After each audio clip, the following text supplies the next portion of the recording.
Io, Mauro, accolgo te, Claudia, come mia sposa. Con la grazia di Cristo prometto di esserti fedele sempre, nella gioia e nel dolore, nella salute e nella malattia, e di amarti e onorarti tutti i giorni della mia vita.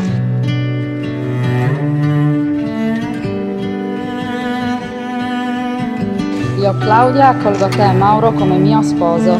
Con la grazia di Cristo prometto di esserti fedele sempre, nella gioia e nel dolore, nella salute e nella malattia, e di amarti e onorarti tutti i giorni della mia vita.